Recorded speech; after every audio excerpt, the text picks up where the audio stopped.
Hola, ¿cómo están? Bienvenidas, bienvenidos a CNN Prime, una jornada en que el diputado Leiva del Partido Socialista nos va a acompañar aquí en el estudio para analizar lo que ha sido llamado por el futuro gobierno como una ley de amarre en el acuerdo entre la actual administración y la ANEF, y que tiene que ver también con de qué manera hay que pedirle la renuncia, si es que no lo ofrecen, no solo cargos específicamente de confianza, porque eso está más o menos claro, sino que todos aquellos funcionarios que están no en la planta tampoco, sino a contrata. Eso ha generado gran polémica, bueno, también el futuro de la actual alianza de gobierno y más lo vamos a conversar hoy en CNN Prime, pero comencemos de inmediato con estos titulares.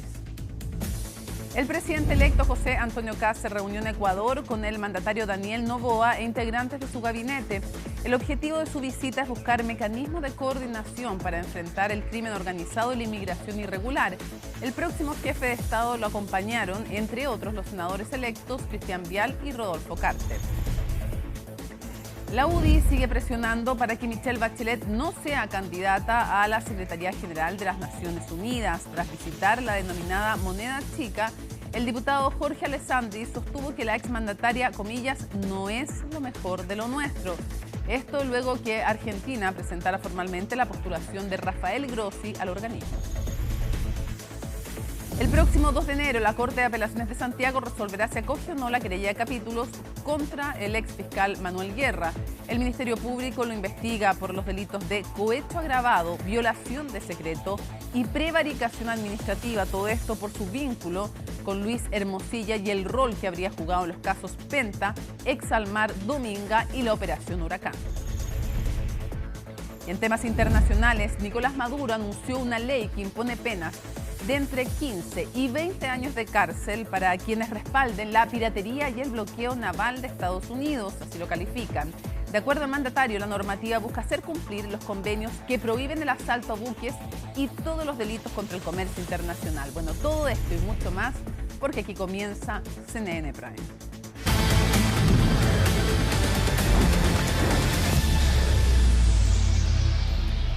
Luz Espinosa Galaz, una mujer de 55 años que desapareció el pasado 30 de octubre. Se han registrado ya 6 predios con un intenso rastreo del lugar, con un intenso registro del lugar, pero aún no hay antecedentes de esta mujer cuya desaparición preocupa profundamente. Pablo Figueroa con el informe. La Policía de Investigaciones ha intensificado los operativos en 6 predios de la comuna de Mayoa, región de O'Higgins, en el marco de la búsqueda de Luz Espinosa Galaz, que permanece desaparecida desde finales de octubre. Son alrededor de 6 predios, ya 6 predios agrícolas extensos, algunos de ellos con vasta vegetación, y para eso se convocó a nuestro personal policial de la Policía de Investigaciones de Chile. Hay más de 120 funcionarios que acudieron a nuestro llamado a fin de prestarnos la cooperación respectiva y tratar de abarcar la mayor parte, el área posible. Hemos recibido llamados también donde nos dicen, mira, vi una señora que concuerda con las descripciones, allá vamos también, porque ya a esta altura no perdemos nada, porque entre estar acá de brazos cruzados y poder estar haciendo algo, preferimos estar haciendo algo que no sea posible conseguir hasta ahora algún resultado. Las líneas investigativas de la Fiscalía se mantienen en reserva. La desaparición de la mujer fue reportada por una de sus sobrinas. Su última señal telefónica se registró en su casa, donde no se detectaron señales de robo ni agresión. Que solo les puedo comentar es que esta es una de las tantas diligencias que se han estado realizando en torno al caso. Y el día de hoy correspondió un rastreo tanto por espacios físicos como también acuáticos, con el objeto de buscar las evidencias que nosotros andamos recopilando para nuestra investigación. Sí, en este momento tenemos 2 equipamientos, específicamente los grupos GERS en la región de O'Higgins, pertenecientes al Cuerpo Bombero Las Cabras y Rengo, que se encuentran haciendo un trabajo más tecnificado con el personal obviamente adecuado y el equipamiento en conjunto con personal de la PDI. Luz Espinosa es una mujer de 55 años, madre de 3 hijos y trabajaba en una empresa de aseo. Cuando se conoció el caso surgieron sospechas respecto a algunas personas, como por ejemplo su expareja. Dicen muchas cosas. Ahora que busquen y me busquen nomás. Yo entraba al portón y nada más. Yo no sabía si estaba ahí o no. Sí, Quería que me fuera, pues no encontré dónde irme. Y si todavía encontrara dónde irme, me voy. Son antecedentes reservados que nosotros tenemos en la carpeta investigativa junto a la PDI, así es que eso es lo que les puedo comentar. En el lugar también trabaja personal del Ejército, bomberos, quienes colaboran junto a los uniformados en las diligencias para dar con el paradero de la mujer. Bueno, y seguimos avanzando en otras informaciones en CNN Prime para contarles que, ustedes lo saben, hay muchas personas que compran a última hora sus regalos de Navidad. Hoy se me están ocurriendo varias. Bueno, sin embargo, el pic de ventas se produjo el pasado fin de semana.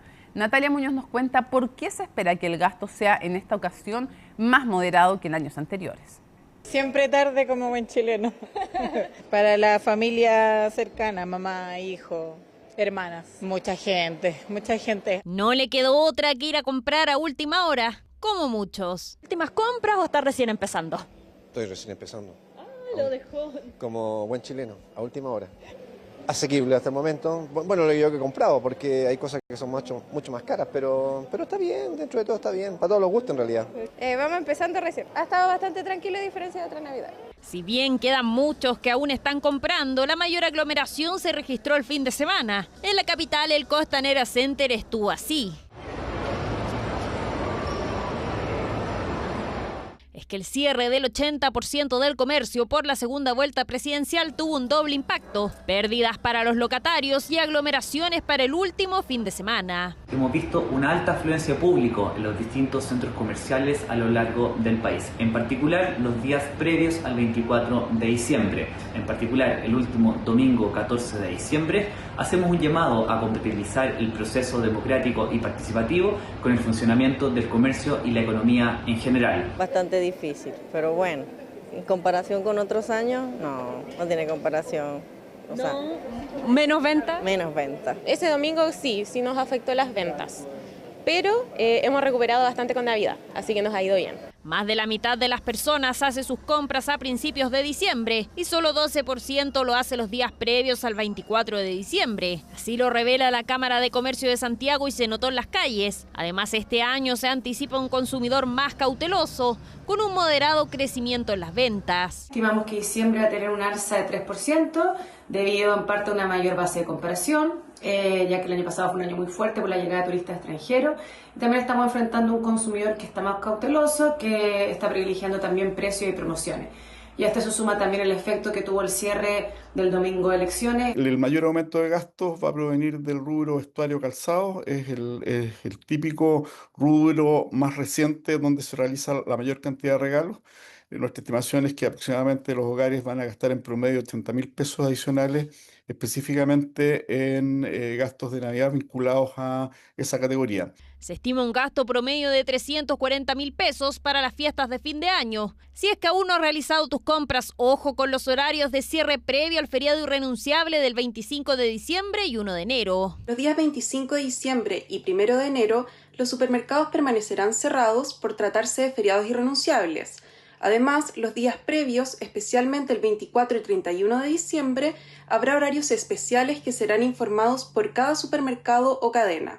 Por eso, hacemos un llamado a planificar las compras con anticipación. Este feriado consiste básicamente en que los trabajadores, la mayoría de los trabajadores deben irse a descansar a sus casas desde las 20 horas del día 24 y de las 20 horas del día 31 hasta las 6 de la mañana del día 26 de diciembre y 2 de enero respectivamente. Para el feriado irrenunciable, las excepciones son restaurantes, discotecas, pubs, cines y locales atendidos por su propio dueño. Quienes infrinjan la ley se arriesgan a multas de más de 1.300.000 pesos por trabajador. A pocas semanas de que venza el plazo autoimpuesto por el presidente electo José Antonio Kast para conformar su gabinete, crece la expectación respecto de quién va a encabezar el Ministerio de Seguridad Pública. En ese contexto, algunas voces en Chile Vamos proponen a Evelyn Matei para asumir el cargo, mientras que desde el Partido Nacional Libertario descartan que Johannes Kaiser se sume como secretario de Estado. Colomba Eichholz reportó este tema. Aprobado y despachado el proyecto a ley. Promulgado en enero e instalado en abril de este año, el Ministerio de Seguridad Pública, hoy encabezado por Luis Cordero, ha despertado especial interés de cara al próximo gobierno, al igual que los nombres que suenan para asumir el desafío. Para tomar las riendas de la mayor demanda de la ciudadanía y que es darle la guerra y terminar con el crimen organizado, ¿qué mejor que Evelyn Matei? Una mujer tenaz, que conoce el problema, que maneja las soluciones. Para mí, en lo personal, no hay hombre que le corra en capacidad y preparación a Evelyn Matei para enfrentar este tema. Tema que desde su derrota en la primera vuelta, la ex candidata presidencial no ha abordado en sus publicaciones en redes sociales, donde reúne millones de visualizaciones. Tenemos otro emprendimiento. Esta vez son plantas. Y miren, son terrarios. No sé si alcanza a ver, está la planta adentro, está tapado y nunca más necesita regarse. Ahora bien, desde su entorno hay división respecto de un eventual rol en el próximo gobierno, que de todas formas considera la representación de la UDI y RN en el comité político del gabinete. Desde Chile Vamos creemos que Evelyn Matei tiene las piochas para asumir el desafío que ella quiera, pero acá el que tiene que tomar las decisiones evidentemente es el presidente electo. Es el momento de gente nueva, de caras nuevas. Yo creo que hay un cambio generacional que hay que valorar y validar. Creo que las oportunidades de gente que hoy día está en los círculos de confianza del presidente Kast, el presidente electo, son personas que podrían asumir perfectamente roles como este.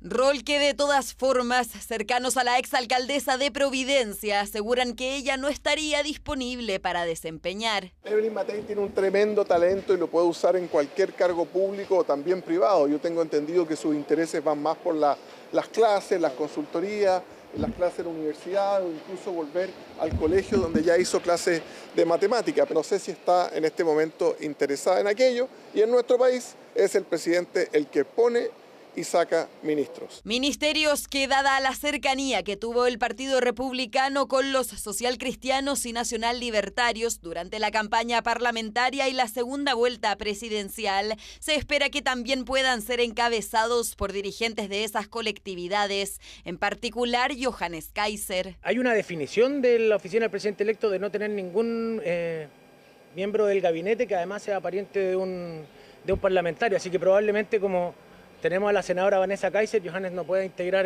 por definiciones del mismo Partido Republicano. Así que en ese sentido no hacen la vida un poquito más fácil. Criterio que desde el Partido Republicano confirmaron. Sin embargo, su aplicación podría perjudicar a cercanos de José Antonio Kast, quienes también tienen familiares en el Congreso Nacional.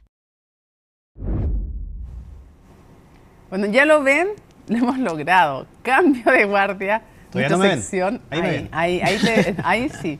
Lo hemos logrado. Cambio de guardia. Vuelve a este estudio con Ivo Goit. Especial Navidad. Sí, el Grinch, ponte tú. No por ti, por mí. No, por ti. Por mí imposible. Mi pobre angelito podría ser mi película. Muy de cerca la recomendación, pero... Puede ser, es verdad. En fin, comencemos. Ya nos trasladamos por mientras nomás, porque ustedes no creen que Ivo es alguien que se va a quedar en una moneda chica. Él va a la moneda grande luego a cubrir la nueva administración, pero ahora está ambientándose en la moneda entre monedas. Chica. Claro, de moneda a moneda. ¿Cuál es el ambiente, dirías tú en general, antes que empecemos porque hay harto dato, harto tema, pero ¿cuál es el ambiente por estos días en la moneda chica? Es un ambiente de tranquilidad, mucho trabajo. Están trabajando arduamente en la confección de los equipos, efectivamente, del gabinete. Son 3.000 los nombramientos. No, son muchísimos. Uno se enfoca, generalmente esto lo reduce, Mónica, al gabinete de ministros solamente, pero es verdad lo que tú dices, son 3.000 los cargos que hay que ver. Hay un equipo amplio realizando eso y además, a la par, analizando lo que van a ser los primeros 90 días, que es fundamental para la gestión. Podríamos decir, para partir bien la gestión del presidente electo José Antonio Kast, hay varias medidas, hay muchas expectativas que saben que tienen que cumplir, pero son expectativas las que le han ido bajando un poco el volumen, es verdad. Ya no es la candidatura, las promesas de candidatura, sino que efectivamente es cómo lo vamos a hacer y tratar de aterrizarle a la ciudadanía la forma en que se va a hacer y que es lento, que no hay cambios de un día para otro, no hay varitas mágicas, no hay recetas infalibles para poder realizar, llevar adelante un programa de gobierno, pero están contentos. El presidente electo ha tenido muchísimas actividades. Sí. Todavía no se baja de esta nube, de la vorágine que ha sido ser electo presidente de la República de Chile, y es por eso que va a parar los próximos días.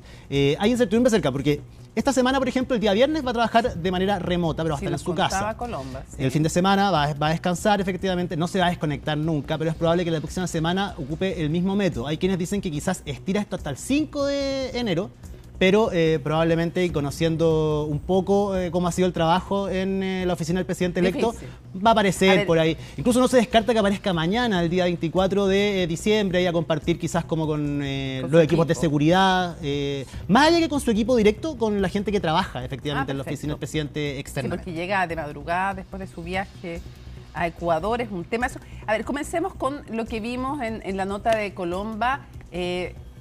Sale después de esta reunión con el Partido Nacional Libertario, pues está la discusión de si entra Kaiser, no entra Kaiser, si entra Kaiser, no entra Kaiser, si entra el Partido Nacional Libertario, si están en la oposición, están en el gobierno, oposición colaborativa, o bueno, en fin.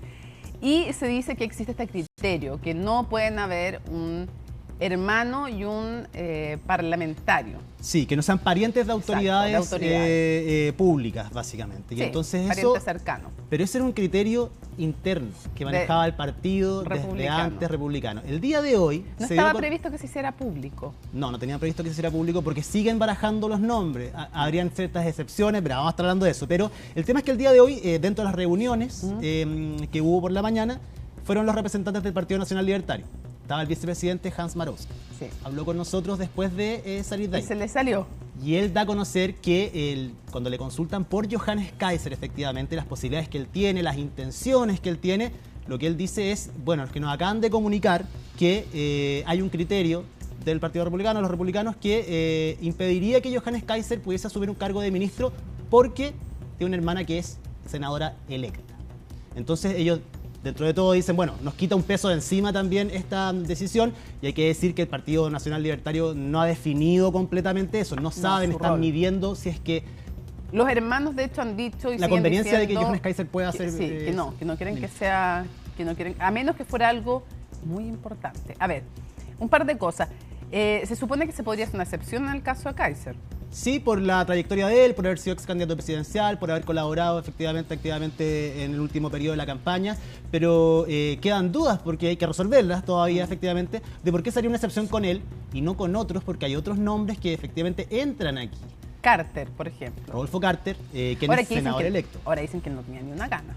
Él mismo lo ha manifestado públicamente en distintas entrevistas que él quiere cumplir con su cargo de senador. Además, acá hay otra cosa, Mónica... 8 años seguro de senador versus 4 años en un cargo que es incierto, no sabe si va a terminar o no. 4 siendo muy optimista. Claro.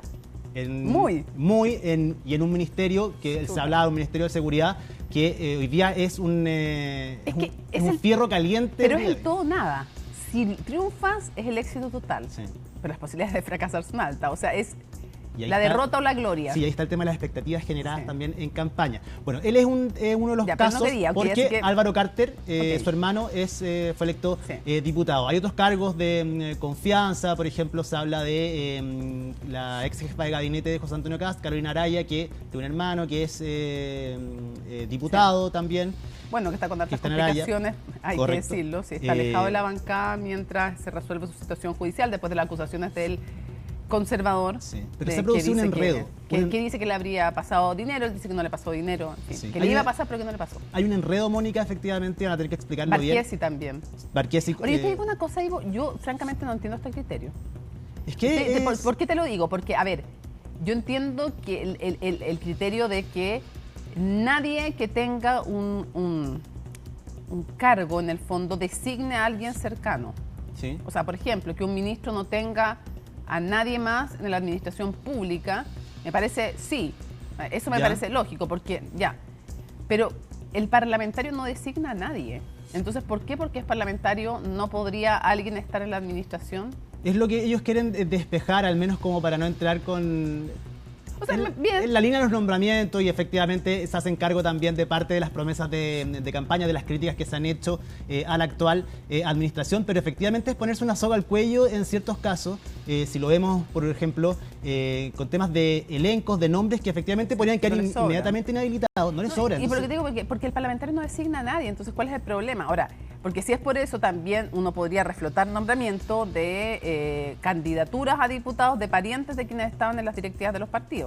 Correcto, así que un tema que mañana va a ser tema. Bien, Se están poniendo una vara súper exigente, como exigente es el plazo también. El plazo sí, del entre gabinete. El 9 y el 15 de enero se han fijado como plazo para presentar el gabinete. Hay algunos que dicen, bueno, o quizá el comité político, algunos ministerios. Sería de como... los más rápidos desde el retorno a la democracia. Sí, generalmente son a fines del mes de enero. Sí, eso es lo habitual.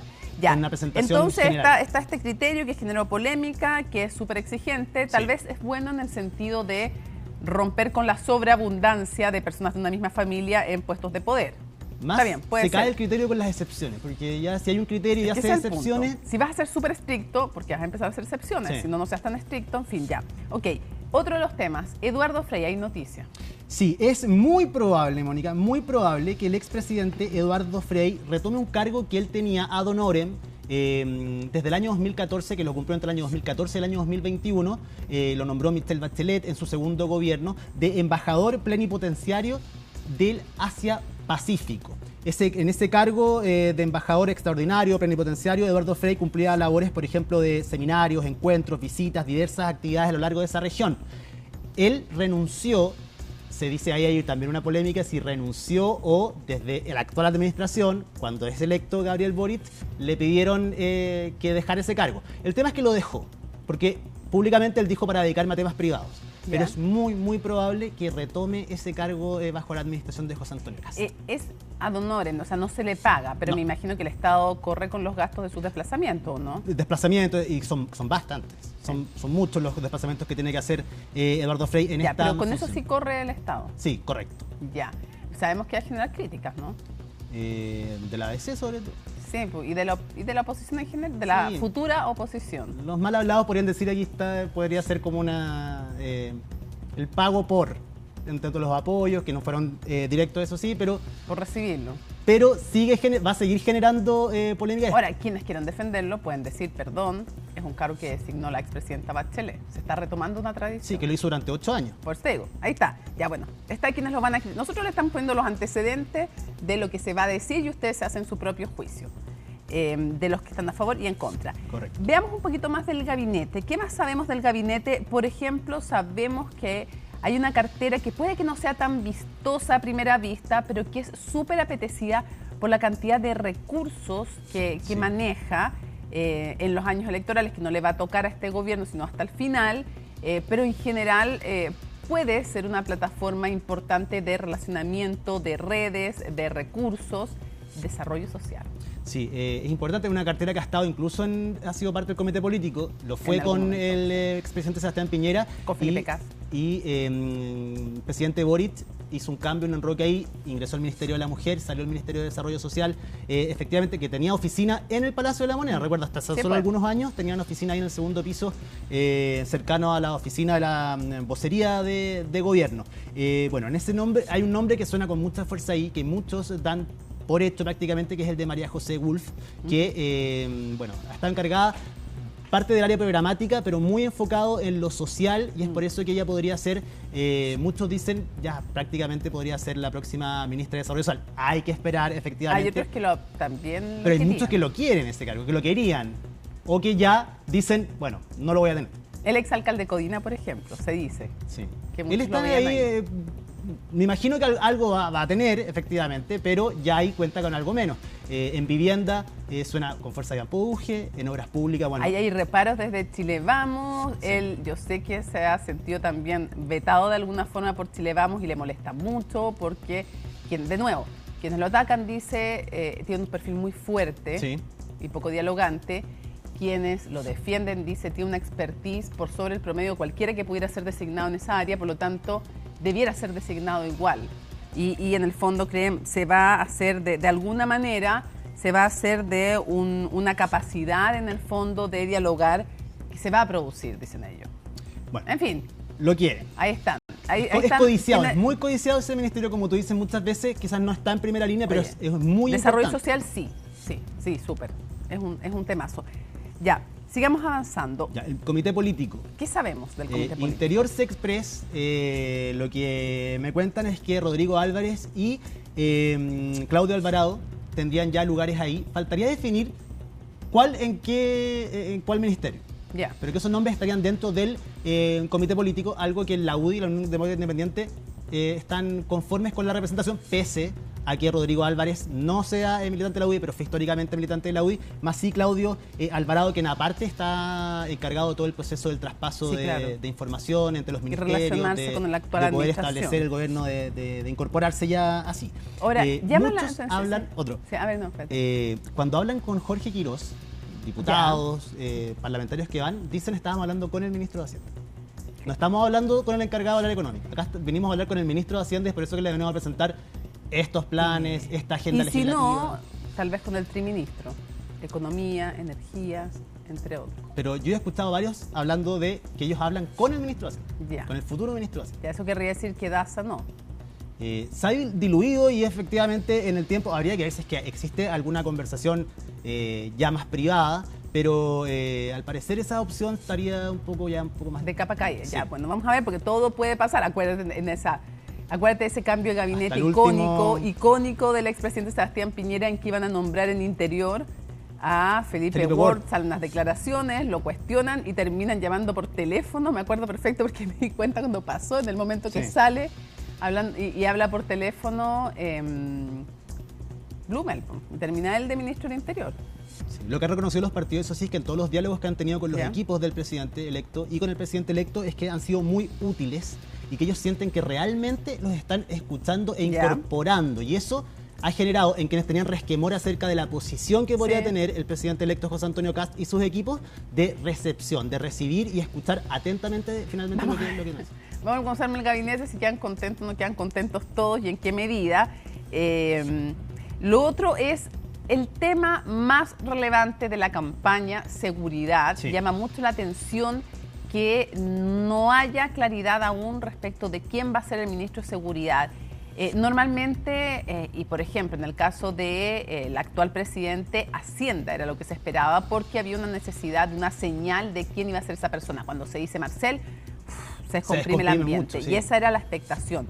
Ahora, como ya se sabe que Daza o Quirós, Hacienda, y no es sobre donde hay más expectación, hoy día es seguridad sin duda alguna, y por lo tanto ese es un nombre. Paradójicamente un ministerio que fue votado en contra por el Partido Republicano y que ahora se transformó posiblemente en la punta de lanza de lo que va a ser. Van a estar el comité político, efectivamente. Bueno, el día de hoy ese ministerio, Mónica, es un fierro caliente. Nadie quiere tomarlo. ¿En serio? Sí, está muy difícil que alguien quiera hacerse cargo de ese ministerio, por más nombres que existan, que el equipo de seguridad que trabajó en campaña con José Antonio Kast, estén esos nombres, muchos de ellos terminaron con otras labores, por ejemplo, siendo electos para el Congreso. Así que se comenzaron a bajar algunos nombres, pese a que se especulaba sobre la posibilidad de que tengan que recurrir a algunos electos como senadores o como diputados para asumir ese cargo. Es algo que pretenden no hacer. Hay divisiones, eso sí, entre quienes quieren dos perfiles. Uno que sea un ex uniformado, que tenga relación directa con las policías, que tengan un respeto directo, que les crean desde el minuto uno trabajar para par. Y lo otro, un perfil más técnico, que están expertos en seguridad y que provenga de la sociedad civil. Es que el tema de las Fuerzas Armadas puede ser como súper clara la señal para la ciudadanía, pero para empezar, Fuerzas Armadas, la expertise no es la seguridad ciudadana. El orden público.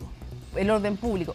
Sí pueden tener una gran expertise respecto de fronteras, / inmigración, / crimen organizado, en ese sentido ayudar en esa área, pero no en la seguridad orden público y en la cotidiana, con la que tienen relación las policías, tanto de carabineros sobre todo, y algo así también de investigación. Entonces, y hay una sensación en algunos, que algunos dicen es una estupenda señal, otros dicen a las policías no necesariamente les va a gustar que venga alguien de las Fuerzas Armadas a interactuar con ellos. Otros dicen que no va a haber problema, otros dicen que depende del perfil, en fin. Pero lo que sí es claro es que hay mucha expectación sobre el nombre. Y hay un perfil que dicen, tiene que ser alguien con un peso específico, aquí no puede ser cualquier persona, tiene que ser alguien realmente con un peso específico que desde el minuto uno comience su labor y la labor con la relación con las policías. Sobre todo porque ellos criticaron mucho además, la actual oposición, criticó mucho a Luis Cordero porque decían es un abogado muy experto, para justicia, pero incluso lo cuestionan en justicia, pero sobre todo no para seguridad. Correcto. Entonces lo que quieren es que sea una persona con un peso específico, grande,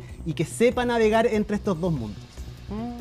Y está bien difícil, en verdad, encontrar una persona así a pocos días. Me imagino que tienen nombres sobre la mesa, efectivamente. Villa. Rodrigo Villa, no sé, hoy día está... No sé, digo yo, en la tercera lo vimos en Paula Catena lo entrevistó y Rodrigo Álvarez lo entrevistaron ahí, entonces... Hay aparte que juntar fuerza Igual política, tú, sí. capacidad de gestión. Sí. Entonces, de los nombres que, no digo que los nombres que estén en la mesa donde está el presidente y su equipo de trabajo, pero que les gustaría, por ejemplo, a los partidos, ¿saben quién dicen que puede haber sido un gran ministro de Seguridad? Martín Arrau. Por la capacidad de gestión y por la fuerza política que él tiene precisamente dentro del Partido Republicano y lo que ha demostrado. Dicen que él hubiese sido un gran nombre y además nombran también a Enrique Basaletti.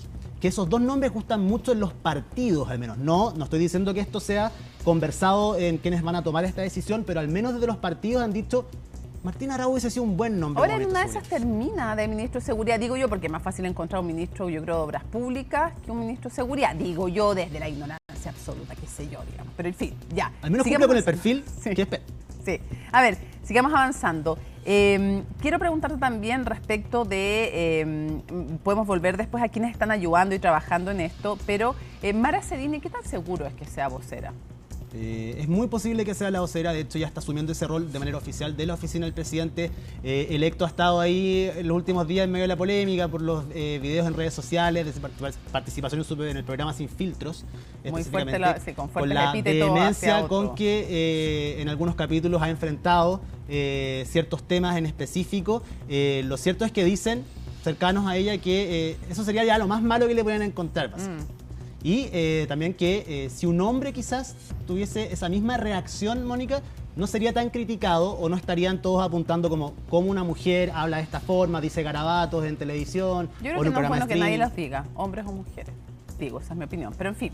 Pero sigue corriendo con ventaja. Sí, y le encuentran gran manejo comunicacional, que tiene juventud, renueva los cuadros además. Pero hay que hacer un trabajo importante igual. Unos dicen puede político, ser, sobre todo. Claro, unos dicen puede ser un talento y un descubrimiento y una nueva gran figura, y otros dicen puede ser un isquiasiche en el sentido de que sea demasiado el riesgo. Sí. Para un gobierno que va a tener fuerte énfasis comunicacional. Están de nuevo las dos visiones, ustedes verán lo que piensan.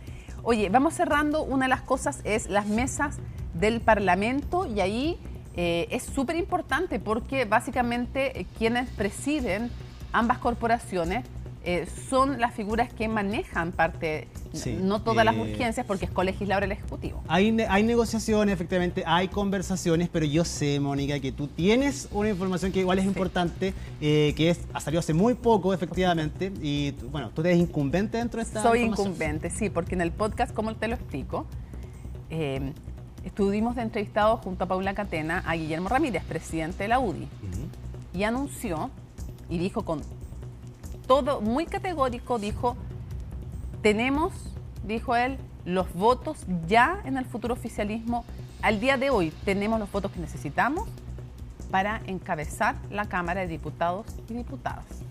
No necesitamos a alguien más. O sea, ya tenemos los votos. Y le preguntamos... Para la votación. Sí, para la votación. Le preguntamos... Y el Senado, no, en eso yo no estoy en el fondo en el teje-maneje más detallado, pero en la Cámara de Diputados ya los tenemos. Le preguntamos si había veto sobre Pamela Giles y dijo, veto para otros periodos no hay. Pero el punto es que para el primer periodo, que es el momento en que cualquier gobierno tiene que impulsar las reformas más importantes, porque va perdiendo con el tiempo capital político, después es muy difícil. Para el primer periodo tiene que ser alguien del oficialismo. Esa es la postura de ellos. Obviamente que la futura oposición, el actual oficialismo, va a querer que sea de su fila. Ellos dicen, y no hubiera habido problema con Pamela Giles si es que el PDG hubiera sido y se hubieran aceptado la invitación de José Antonio Kast a ser parte del oficialismo, porque la definición es, más allá de las personas, que sea del oficialismo. Y ya tenemos los votos. O sea, básicamente le dijo al PDG que no lo necesitaba para la Cámara de Diputados o Diputados. Sí. Hay tema a seguir también. Y como no tienen senadores, entonces... Sí, y lo último para cerrar, Mónica, un tema que me interesa de sobremanera es presidente viviendo en la moneda. Algo que me va a afectar efectivamente, al menos en términos de horario al principio. Que te haga No, tengo mi casa. No tengo que llegar a dormir a mi casa, Mónica, así que no, nunca tanto. No propongas tanta emoción. Pero bueno, es un hecho que él va a vivir en la moneda, es lo que quiere, es su intención, va a hacer todo lo posible porque eso suceda. Él y Pía Adriasola. Él y Pía Adriasola solamente, pero viviría ahí solo de lunes a viernes. Ya. Para el fin de semana poder ir a su casa, a su residencia en Paine, efectivamente, a estar con su familia, eso. Así que ese sería al menos como lo tienen pensado este mecanismo. Hay varios contras, sí, de que el presidente viva en la moneda.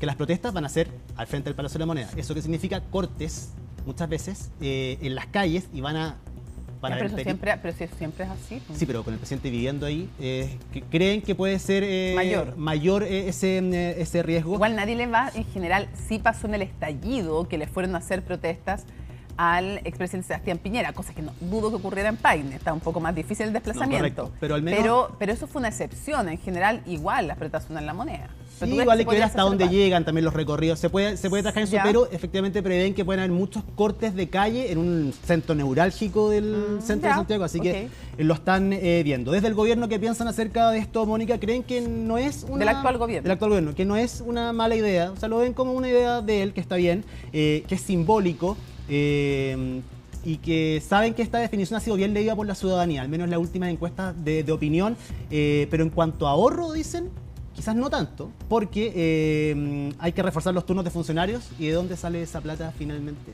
Hay costos que están asociados a que el presidente viva efectivamente en el Palacio de la Moneda. No es tan simple como lo plantea el presidente electo José Antonio Kast, sino que efectivamente igual hay costos asociados a su seguridad, más allá de que no sea su residencia particular en Paine o en otra comuna de Santiago. Ya.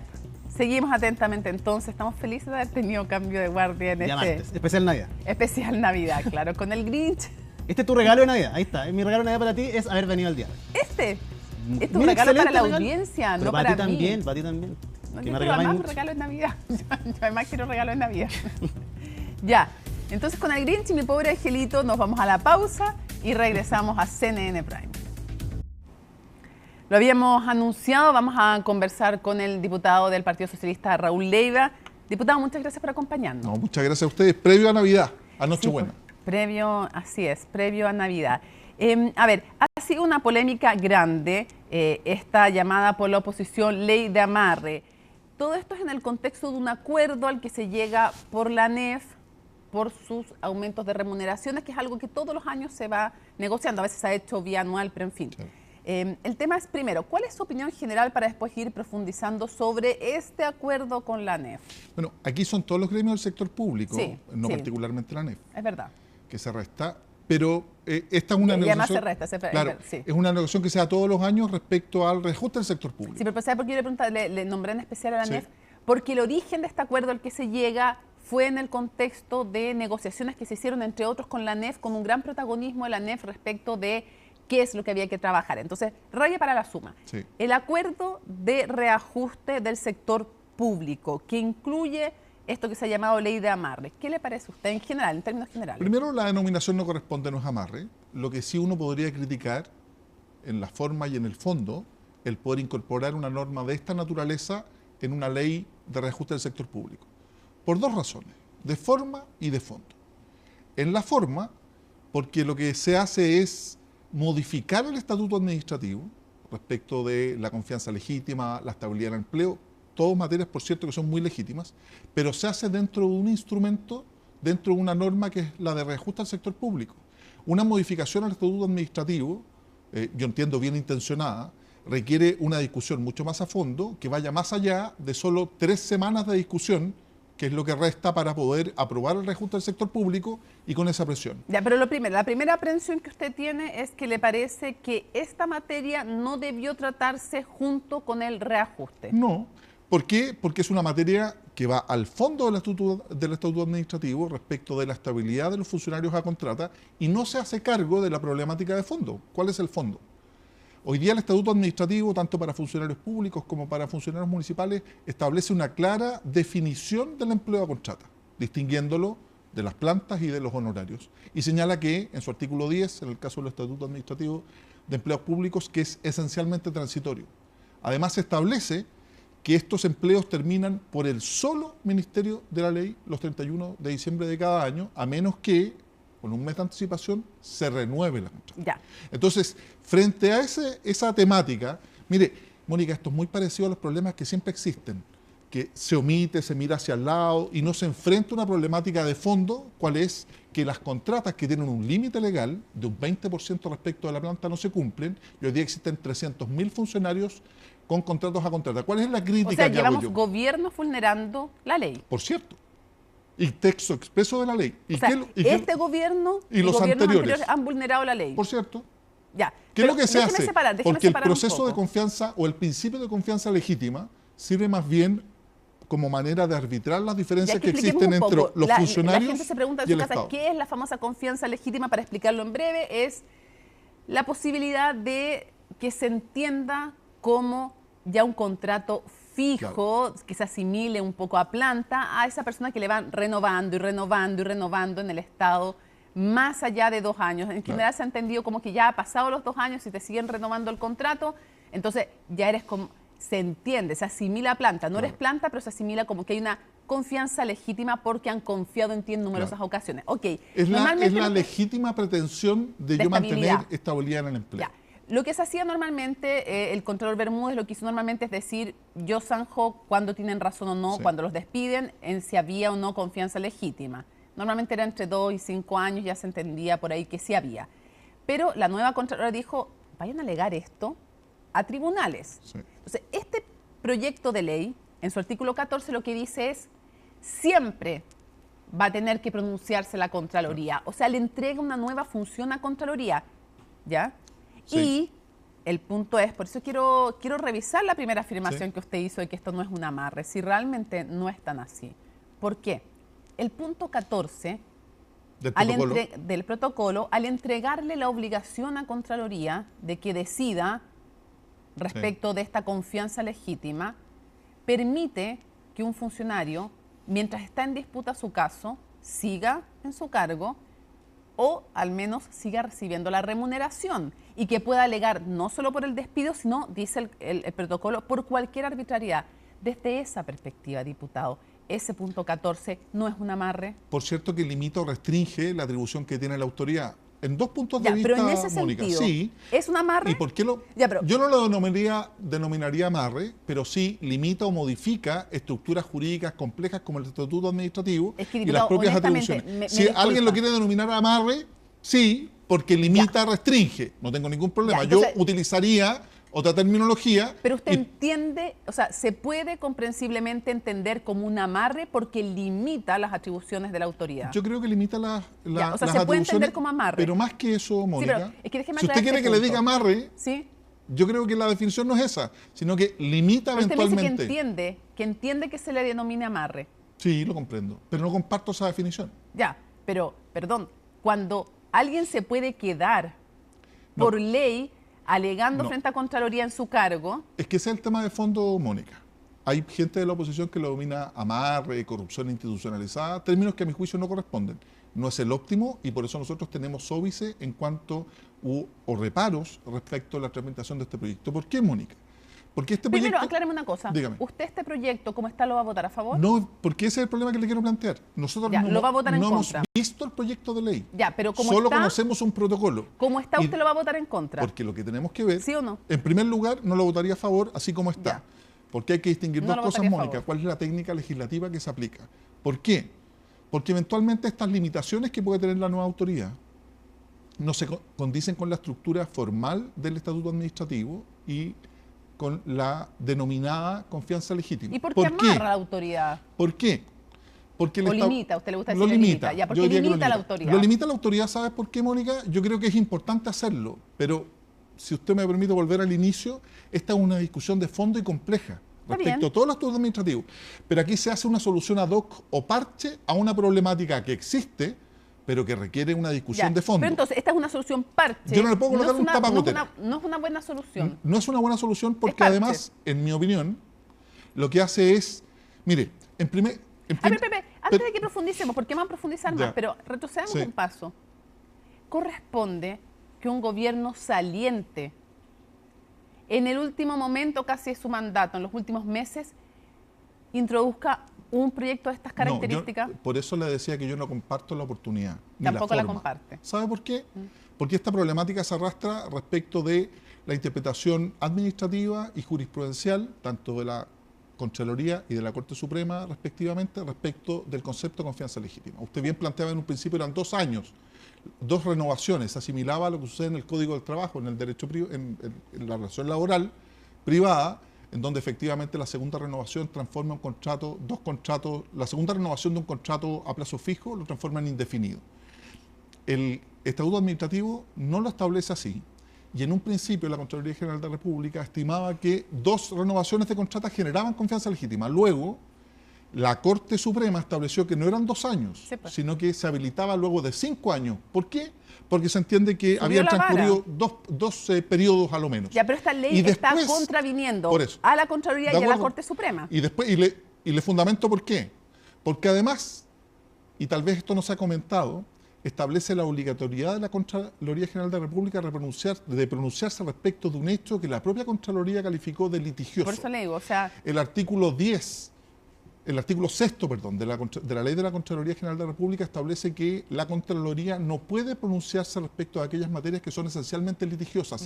Esta es una de ellas, y la propia Contraloría, en octubre del año pasado, en noviembre de 2024, estableció que como era litigioso, recurra ante los tribunales. Y lo que se hace aquí es, a través de esta modificación incluso, establecer esta obligatoriedad o esta posibilidad de acudir ante la Contraloría. Pero usted nos dice, y nos acaba de decir además, no me parece la oportunidad en que se presenta. ¿Por qué?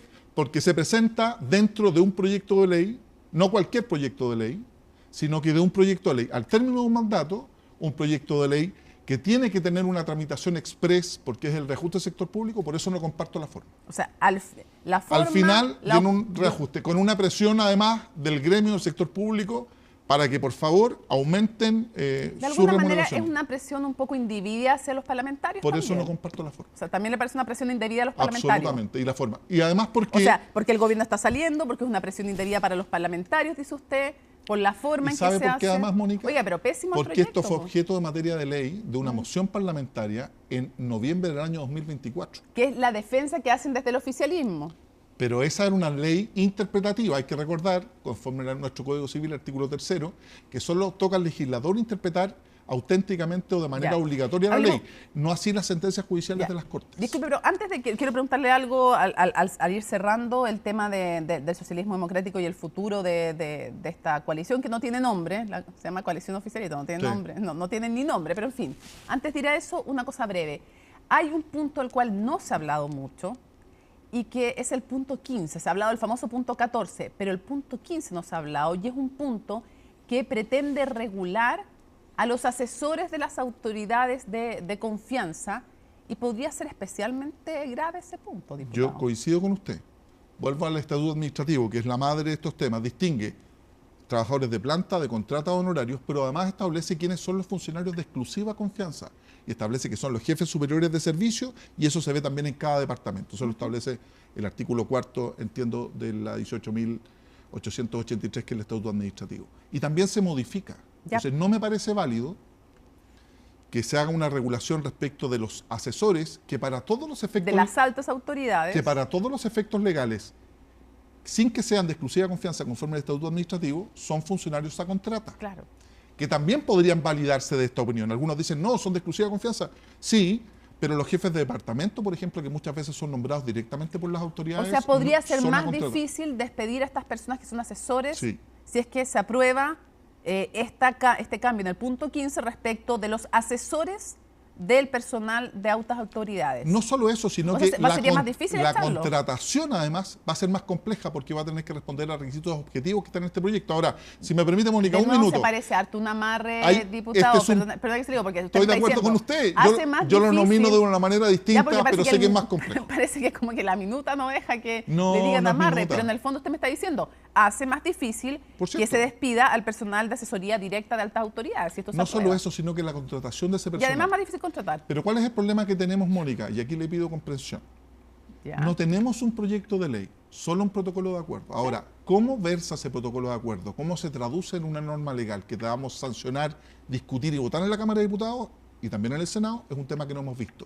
Por eso nos parece, primero, que la forma en que está redactado el protocolo da cuenta de una obligatoriedad para presentar un proyecto de ley que yo no comparto, en la forma ni en el fondo, pero sobre todo en la oportunidad. Ya, y que más encima usted reconoce va a ser, por ejemplo, en el punto 15, si se implementara, más difícil echar a los asesores de las altas autoridades. No solo la vinculación, sino que la contratación de los futuros asesores también. Súper grave para sacar a la gente que está ahora y súper grave para que las nuevas autoridades puedan traer a personal de su confianza, para que los asesoren. Por eso reconozco que es una norma muy compleja, que si usted me pregunta, sin conocer el texto, concédame ese beneficio del proyecto de ley, yo no estaría de acuerdo en votarlo a favor. Ok, y para ir cerrando, han comenzado las autocríticas más bien individuales que institucionales, porque las institucionales parecen todavía pendientes. Hay una reunión en enero, se sabe. El 17.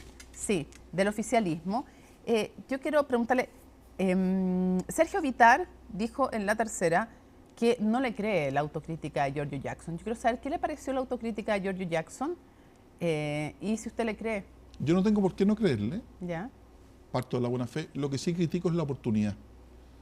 Porque efectivamente generar este espacio de autocrítica luego de que él salió de la actividad política directa o en su cargo de ministro hace mucho tiempo, yo creo que su rol fue muy complejo y la autocrítica debió haber llegado antes. Llegó tarde. Yo creo que sí, fíjate, para poder reparar esta superioridad moral que trataron de imponer, estos anillos concéntricos que no le hicieron bien al gobierno. Pero además es suficiente la autocrítica cuando se habla, por ejemplo, de desprolijidades en los indultos. Yo creo que fue un error y un error grave. O sea, se quedó corta la autocrítica. Sí, uno puede utilizar distintos eufemismos, pero si marca un antes y un después, no solo la responsabilidad política que hizo efectivo el presidente de la República, salió la ministra de Justicia, salió su jefe de gabinete, pero los indultos fue un error gravísimo, que le costó muy caro al gobierno. Tarde y poco. Sí. La autocrítica. Sí, yo creo que es tarde y poco, porque no es solo una desprolijidad. Los errores tienen un nombre y los podemos cometer todos. Y asumirlos también es importante para poder crecer. Yo creo que ese fue un error muy grave. ¿Y la de Winter? Dígame. La de Winter, porque él sí dice, Gonzalo Winter, habla de que las ideas en el fondo del gobierno muchas veces no, de alguna manera no sintonizaron con la gente, las prioridades también, el tema del crecimiento, el tema de la seguridad. Pareciera ahí sí apuntar un poco más a las ideas. Yo creo que las ideas per se nunca son malas o buenas, sino como tú las aplicas a través de las prioridades en política pública. Y lo que hubo aquí, en mi opinión, Mónica, en este gobierno, es que efectivamente no hubo una empatía con la problemática y la sintonía que había que tener con la ciudadanía post-estallido y además con estos cambios constitucionales en donde fuimos de verdad contumaces. O sea, este gobierno entró con las prioridades mal ajustadas. Yo creo que sí, fíjate. Con las prioridades equivocadas. Y yo creo que lo leyó mal y la implementación de esas políticas no fueron las adecuadas porque las prioridades siempre estuvieron supeditadas a la aprobación de un nuevo texto constitucional que fue frustrado. Pero además las prioridades eran otras. Sí. No era seguridad, no era crecimiento. Pero también debemos hacernos cargo, Mónica, que hoy día, analizamos la situación de Ecuador, la política es tan dinámica. Antes estábamos acostumbrados a que las problemáticas sociales se asentaran y luego se pudieran ir generando cambios en función de ese establecimiento, de las problemáticas que existen. Hoy día es todo tan dinámico que nos fuimos capaces, en mi opinión, de reaccionar a tiempo, en donde, imagínense, se rechaza una constitución de manera mayoritaria y luego la otra, que uno diría, bueno, viene para el otro lado, también. Diputado... y en eso tiene que haber autocrítica, fíjate. ¿Usted cree que el socialismo democrático también tiene que hacerse una autocrítica? Y se lo pregunto porque desde el Frente Amplio fueron bien duros con Jaime Quintana, presidente del PPD. Yo creo que también merecemos una autocrítica. Ahora, si uno ve, por ejemplo, y en lo que me toca más de cerca, que trabajamos en materia de seguridad con la incorporación en el gabinete de Carolina Toá, el trabajo fue absolutamente distinto. Yo creo que perdimos un año en materia de seguridad y de eso debemos hacernos cargo todos. Todos tenemos una cuota de responsabilidad. Los parlamentarios, quienes estaban en el gobierno. Un acto de contrición importante hizo el presidente respecto del tratamiento que tuvimos durante el gobierno del presidente Piñera, sobre todo en las acusaciones constitucionales, pero particularmente, en mi opinión, creo que perdimos un año muy importante en seguridad. ¿Y usted cree que tienen que seguir juntos el socialismo democrático con el Frente Amplio? Yo creo que debemos ser capaces de aunar esfuerzos y de trabajar en función de un conglomerado o dentro de nuestra heterogeneidad, de nuestras legítimas diferencias. Juntos. Por cierto, porque la fragmentación en política no hace bien. ¿Cómo hacemos oposición? ¿No es verdad que algunos piensan que el PS tiene que estar más bien con el PC, en una alianza privilegiada? No, yo no lo comparto. ¿Usted no lo comparte? No, yo no lo comparto. Yo creo que tenemos que ser capaces de generar una alianza lo más amplia posible, teniendo patentes nuestras legítimas diferencias, pero sobre todo las cosas que nos unen hoy día, crecimiento económico y seguridad. Estar con el PC...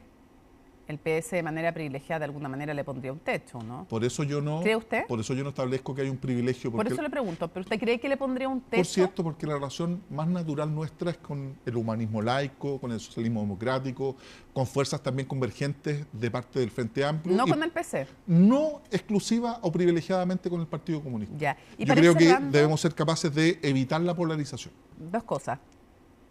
¿Cree usted que el socialismo democrático debe tener una cierta hegemonía en la oposición, como planteaba Sergio Vittar, y no el Frente Amplio del PC? Yo creo que esas imposiciones o determinaciones ex ante no se dan. Yo sí creo que el socialismo democrático en general, pero particularmente el Partido Socialista, por su historia, por su trayectoria, por su estructura, sí puede jugar un rol de articulación importante en la oposición. Ya, y cierro preguntándole, Guillermo Ramírez nos decía en el podcast, ¿cómo te lo explico?, que ya tienen los votos para lograr dirigir la mesa de la Cámara de Diputadas o Diputados. Yo creo que es importante no solo aprender de los errores propios, sino también de los errores ajenos. En este caso, los votos propios, ellos tienen 76 votos que se denominan partidarios del gobierno entrante, del futuro gobierno, de la actual oposición. Están a 2 votos de tener una mayoría absoluta con el pirquineo de 2 o 3 o más diputados. La pregunta es, ¿eso te garantiza gobernabilidad? ¿Eso le da estabilidad a un órgano tan importante como la Cámara de Diputados? Yo creo que no. Yo creo que nosotros debemos ser capaces de replicar lo que el Senado de la República ha hecho de manera permanente y constante, que teniendo conciencia de las diferencias y quién resulta ganador, han sido capaces de compartir y administrar de manera criteriosa el poder. Usted dice, si lograron esos 2 votos que necesitaban, están apostando al pirquineo y a la inestabilidad. Por cierto. Porque esos 2 votos se pueden transformar en cualquier momento en una censura de la Cámara. Porque son ocasionales y por eso es tan importante aprobar la reforma al sistema político. Y entonces, usted es de los que piensan que hay que pactar con el PDG y usted estaría dispuesto a votar por Pamela Giles como presidenta de la Cámara. Yo estoy dispuesto a votar por aquel representante que cada una de las fuerzas políticas designe, sea Pamela Giles, sea el nuevo jefe de bancada o quien ellos determinen, porque cuando usted genera relaciones institucionales entre partidos políticos, usted no puede vetar a una persona. Ahora bien, será el partido de la gente quien determinará quién lo puede representar de mejor manera. Oye, pero si es efectivo lo que nos dijo Guillermo Ramírez, entonces ustedes se van a quedar sin la mesa de la Cámara de Diputadas y Diputados. Pero ¿saben qué? Eso no es lo determinante. No, pero usted reconoce que eso puede ser Es que así. si estamos en minoría y en una elección uno tiene 2 alternativas, o ganar o perder. Pero parece que están. Sí, pero yo creo que con ese pirquineo, esos 2 o 3 votos que salían de manera recurrente en la prensa, no tienen estabilidad y esos 2 o 3 votos que hoy día le pueden dar una mayoría circunstancial, acuérdense de mí, en un mes, en 2 meses, PDG, Partido Nacional Libertario, van a tener una posición distinta respecto del presidente electo del gobierno y eso puede trasuntar en que efectivamente la Cámara de Diputados no tenga la estabilidad necesaria en su conducción. Que tengamos censura tras censura y eso no le hace bien, primero, al gobierno entrante, pero tampoco le hace bien al Congreso Nacional y a la Cámara de Diputados. Por eso hay que apostar por acuerdos más estables. No por acuerdo, sino que algo que le dé estabilidad, reconociendo quién ganó las elecciones y quién tiene mayoría. Diputado, muchísimas gracias por acompañarnos en CNN Prime. Muchas gracias a usted. Bueno,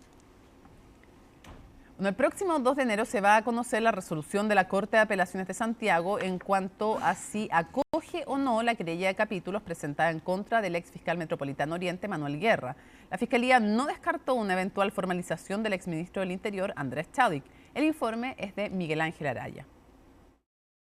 Luego de haber sido suspendida en su vista 2 veces, finalmente este martes, la 7ª Sala de la Corte de Apelaciones de Santiago revisó la querella de capítulos ingresada por la Fiscalía Regional de Arica y Parinacota en contra del ex persecutor metropolitano Oriente, Manuel Guerra. Dimos claramente cuenta de delitos de cohecho agravado, de prevaricación administrativa, como también de presuntos delitos de violaciones de secreto, que conforme al cúmulo de antecedentes, declaraciones, informes, requerimientos de información, como también mensajería también de plataformas WhatsApp, entre otras, dan cuenta de, como señalo y reitero, de antecedentes graves que deben ser ponderados por la Ilustrísima Corte de Apelaciones para poder acoger en todas y cada una de sus partes los hechos de esta querella. Los hechos imputados en contra del otrora fiscal dicen relación con la filtración de información reservada y secreta de investigaciones penales hacia el cuestionado abogado Luis Hermosilla, como también la presencia de solicitudes reiteradas de beneficios personales y para terceros. Sin embargo, según su defensa, los antecedentes de la carpeta investigativa no dan cuenta de dichas acciones. Es que no hay ninguna información de ningún antecedente, de ninguna causa que haya sido revelado. Hay comentarios respecto, por ejemplo, de que los Carlos son simpáticos. Yo no sé en qué medida puede constituirse una violación de secreto. Hay efectivamente alguna información, por ejemplo en la lista Vitacura, donde Manuel comenta situaciones de la causa cuando ya no era fiscal. Eso está clarísimo, desde el punto de vista cronológico, cuestión de mirar el calendario. Manuel a esa fecha ya no era fiscal. Si bien la causa se encuentra desformalizada, el exfiscal Guerra no es el único en calidad de imputado, sino que también Luis Hermosilla y el exministro del Interior Andrés Chadwick, respecto de quienes el ente persecutor no descartó eventuales formalizaciones. Por el momento, en esta investigación hay 3 personas que tienen la calidad de diputado, el señor Manuel Guerra, el señor Andrés Chadwick y el señor Luis Hermosilla.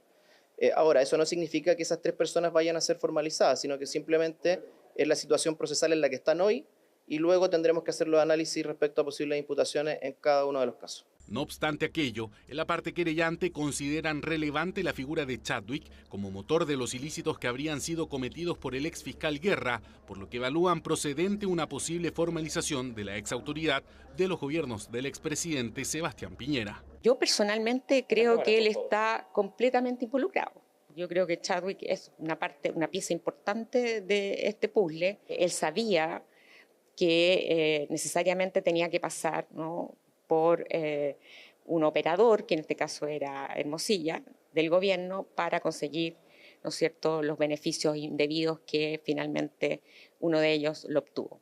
Además, durante las últimas semanas se han conocido nuevos antecedentes de la llamada trama bielorrusa, en donde se revelaron supuestas transferencias recibidas por Guerra desde la sociedad de Eduardo Lagos y Mario Vargas, que ascenderían a 19 millones de pesos. Nosotros ya solicitamos a la fiscal Carmen Gloria Whitler esas comunicaciones para efectivamente proceder a un análisis.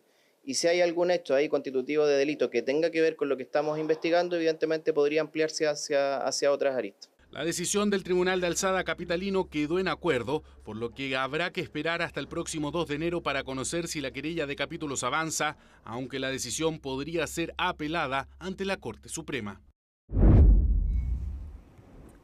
Bueno, y desde el Partido Republicano llamaron a evitar presiones públicas sobre José Antonio Kast respecto a la candidatura de Michelle Bachelet a la ONU. Esto luego de que la UDI redoblara sus cuestionamientos a la exmandataria y en Argentina el gobierno de Javier Milei oficializara la nominación del diplomático Rafael Grossi. En su informe, Francisca Cárdenas nos cuenta más. El desafío central de las Naciones Unidas es volver a sus principios fundacionales. Primera presentación oficial de una candidatura a la Secretaría General de la ONU fue la Cancillería Argentina la que dio el paso esta semana con la postulación de Rafael Grossi, de 64 años. El diplomático de carrera es el actual director del Organismo Internacional de Energía Atómica, agencia dependiente de las Naciones Unidas.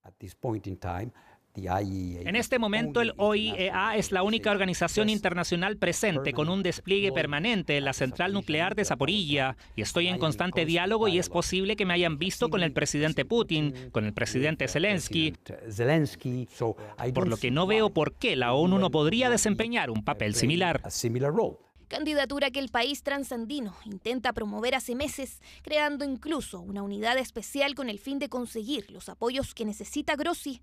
Ahí destacan que se trata de una figura que ya está al frente de un organismo que se dedica a aplacar conflictos y su relación con diversos líderes mundiales. Es el funcionario internacional que mejor tarea ha hecho en estos últimos 6 años. Entonces yo creo que tiene todas las calidades como para, y además ha demostrado, él tiene como interlocutores a Rusia, a Ucrania, a Irán. El mes pasado, la ONU inició oficialmente el proceso para definir a su próximo secretario general, convocando a los diferentes estados para la presentación de candidaturas. Fue en Nueva York, en septiembre pasado, donde el presidente Gabriel Boric impulsó el nombre de la exmandataria Michelle Bachelet, a la cual no solo se suma ahora la competencia transandina, sino que también el que no se oficialice hasta que asuma el gobierno de José Antonio Kast. Esto es una postulación.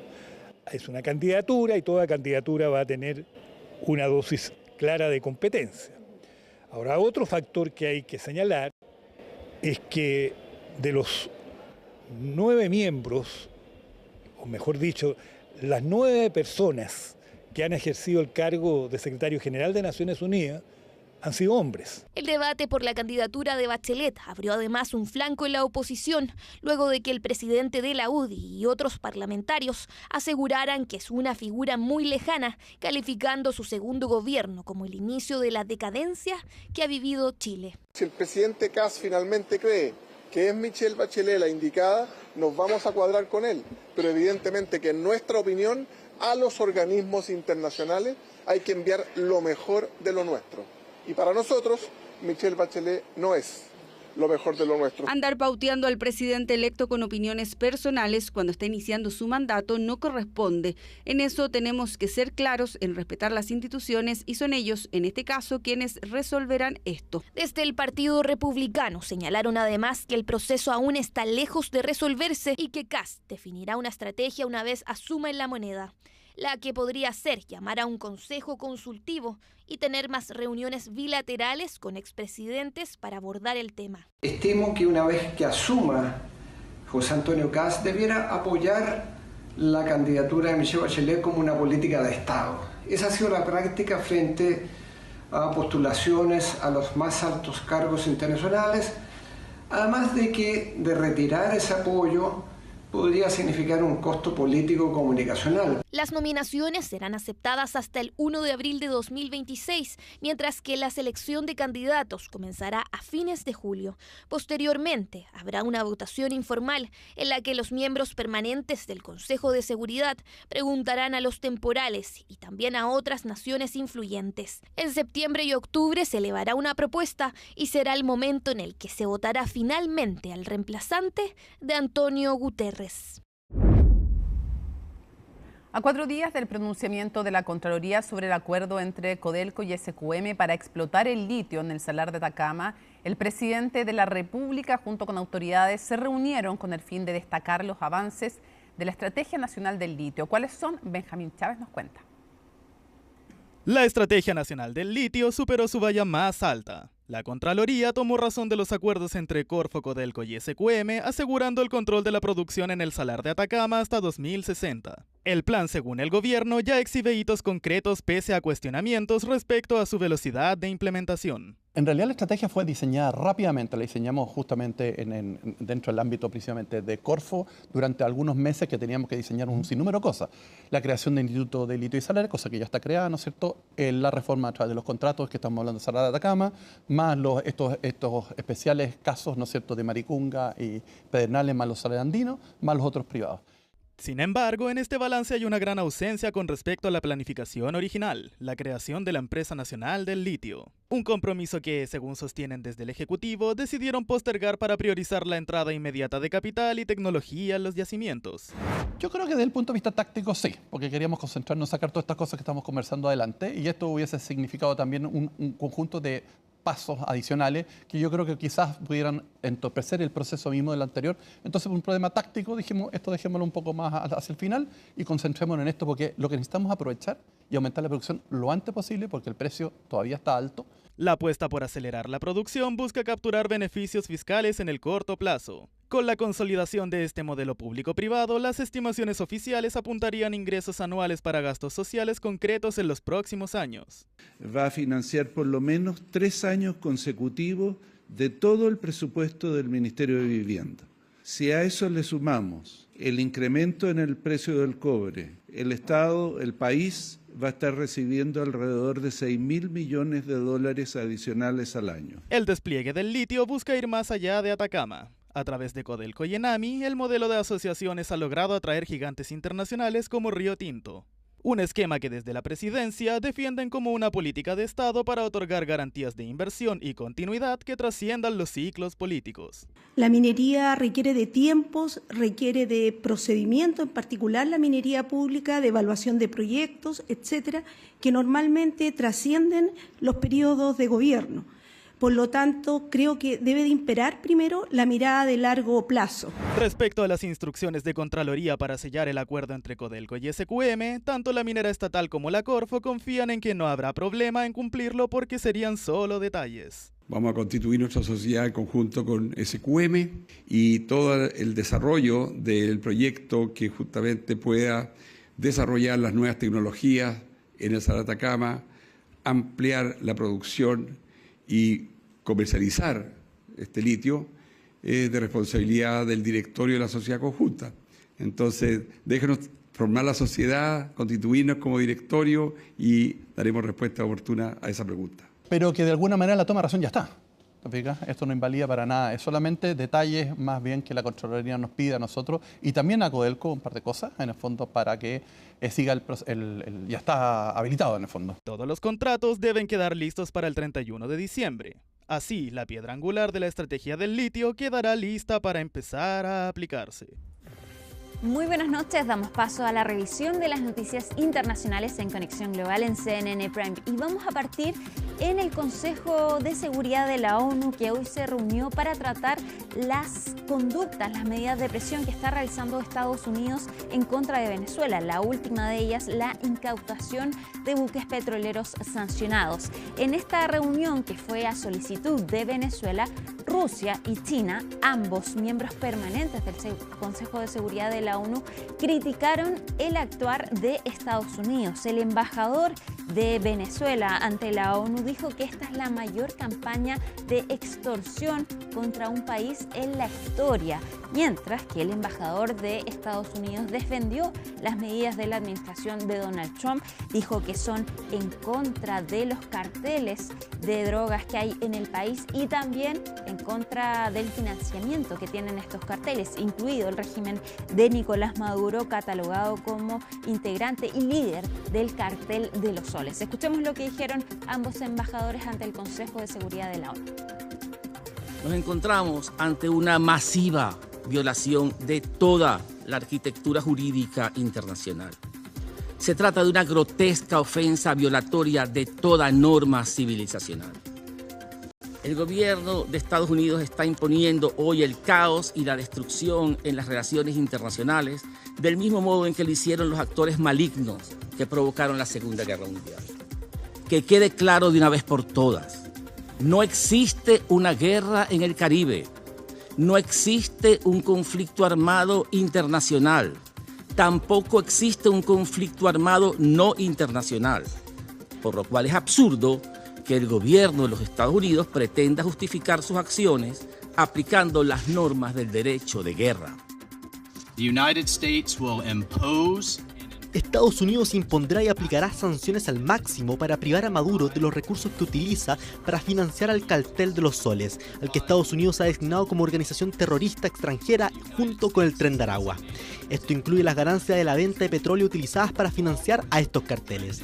La realidad es que los petroleros sancionados son el principal sustento económico de Maduro y su régimen ilegítimo. Los petroleros sancionados también financian al grupo narcoterrorista Cartel de los Soles. Y vamos ahora a Venezuela, donde la Asamblea Nacional aprobó una ley que impone sanciones, condenas de cárcel de hasta 20 años a quienes inciten un bloqueo naval por parte de Estados Unidos. Ahí tenemos las imágenes entonces de la Asamblea Nacional, y esta ley básicamente impone entonces penas de entre 15 y 20 años de cárcel para todos quienes respalden la piratería, así llama Venezuela esta medida de incautación de estos buques petroleros por parte de Estados Unidos. Y se trata de una ley para garantizar, según dice la Asamblea Nacional, la libre navegación y comercio entonces en los mares del mundo. Ya fue aprobada de manera formal y, entre otras cosas, sanciona a toda persona que promueva, instigue, solicite y respalde acciones entonces de piratería, no solo contra personas naturales, sino también personas jurídicas y estados. Hasta ahora,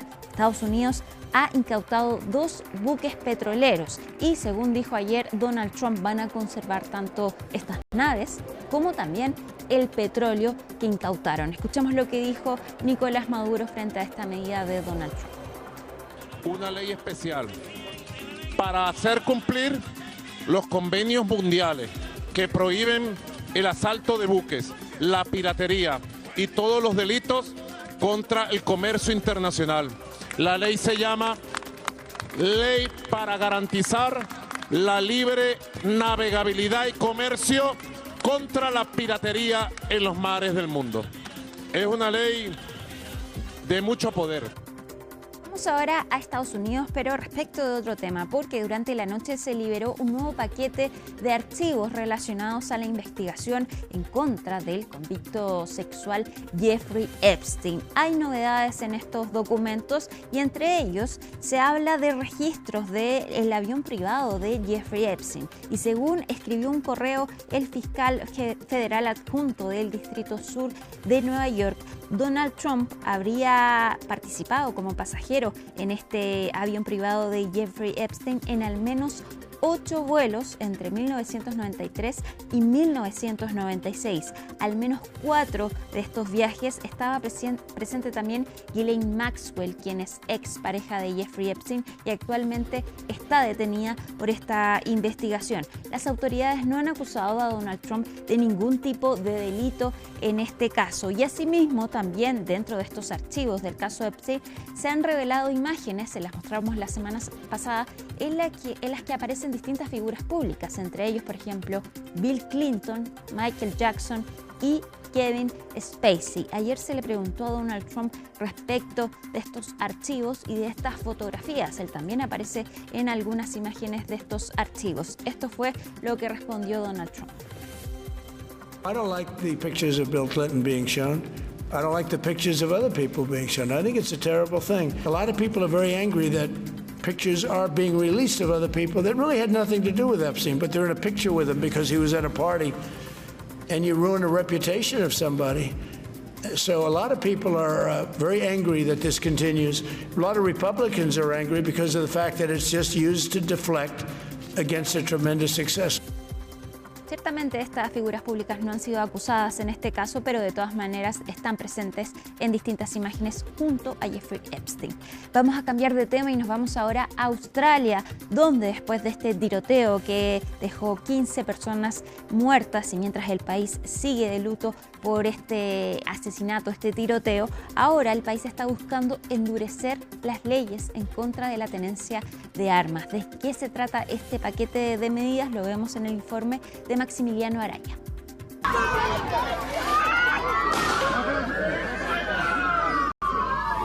Aún con el recuerdo del ataque en Bondi Beach el pasado domingo 14 de diciembre, en donde 15 personas fueron asesinadas y decenas resultaron heridas, el gobierno anunció un nuevo conjunto de leyes para endurecer el control de armas en el país. Hace poco más de una semana, Australia sufrió el ataque terrorista más mortífero jamás cometido en nuestro territorio. Fue un ataque antisemita contra nuestra comunidad judía, pero también un ataque a los valores y a la sociedad australiana. El gobierno del estado australiano de Nueva Gales del Sur convocó de emergencia al Parlamento para aprobar el paquete de medidas. Las autoridades buscan imponer un límite máximo de 4 armas de fuego por persona, con una excepción de hasta 10 armas para determinados perfiles autorizados. Además, la legislación busca prohibir la exhibición de símbolos terroristas, entre ellos la bandera del Estado Islámico, que fue hallada en el vehículo de uno de los autores del tiroteo. Hoy presentamos nuevas leyes estrictas para proteger a la comunidad, combatir el odio y fortalecer la seguridad pública. La legislación prohíbe la exhibición pública de símbolos terroristas, proscribe la violencia y la incitación a la violencia en Nueva Gales del Sur. También implementa las reformas más rigurosas en materia de armas de fuego del país. Dentro de los instrumentos previstos para fomentar la reducción de las más de 4 millones de armas de fuego en circulación actualmente en Australia, el gobierno ha anunciado un programa de recompra que ofrecerá incentivos económicos a quienes entreguen voluntariamente armas ilegales o excedentes. El paquete de reforma de armas de fuego de la Commonwealth incluye un plan de recompra de armas, intercambio de inteligencia, controles de importación de productos relacionados con las armas de fuego y nuevos delitos relacionados con las armas de fuego impresas en 3D. Otros cambios en la ley de armas incluyen hacer que la ciudadanía australiana sea una condición para tener una licencia de armas de fuego, solicitar renovaciones más regulares para los titulares de licencias de armas de cada 5 años a cada 2 años y una revisión de los tipos de armas de fuego disponibles para la mayoría de los propietarios de armas. Eliminar las armas de nuestras calles las hace más seguras. Tenemos más de 1,1 millones de armas en nuestro estado y reducir su número, especialmente entre los tiradores recreativos, creo que es razonable. El paquete legal también concede a las autoridades la potestad de prohibir manifestaciones públicas por un periodo de hasta 3 meses después de un incidente calificado como terrorista. Activistas australianos rechazaron las nuevas medidas, tachándolas de antidemocráticas. Presentamos un recurso constitucional contra la última serie de leyes antidemocráticas, antiprotestas de Chris Minns, que lamentablemente esperamos que se aprueben hoy en el Parlamento, basándose en una serie de mentiras, desinformación y una escandalosa combinación de este horrible ataque antisemita en Bondi con el movimiento de protesta en general. Se espera que el Parlamento de Nueva Gales del Sur apruebe este paquete de medidas en las próximas horas. Y vamos a terminar con el recomendado de Conexión Global. Esta vez es la entrevista que realizó Iván Pérez Armenti, nuestro compañero de CNN en español, al nuevo candidato a secretario general de la ONU, Rafael Grossi. Es una entrevista de 6 minutos que ya está arriba en el canal oficial de YouTube de CNN en español. Está en español también esta entrevista al director general de la Agencia Internacional de Energía Atómica. Habló sobre distintos temas, en particular sobre la crisis entre Venezuela y Estados Unidos, además de la guerra en Ucrania y de los planes nucleares de Irán. Rafael Grossi tuvo un rol importante durante este periodo en que se realizaron los ataques de Estados Unidos a Irán, precisamente como director de la Agencia Internacional de Energía Atómica, pues es el ente encargado entonces de revisar que se cumplan las medidas acordadas en torno a las armas nucleares. Ya pueden verlo entonces esta entrevista a Rafael Grossi, candidato a secretario general de la ONU y competidor de Michelle Bachelet. Nos vamos a la pausa, pero ya sigue más CNN Prime. Que estén muy bien. Buenas noches.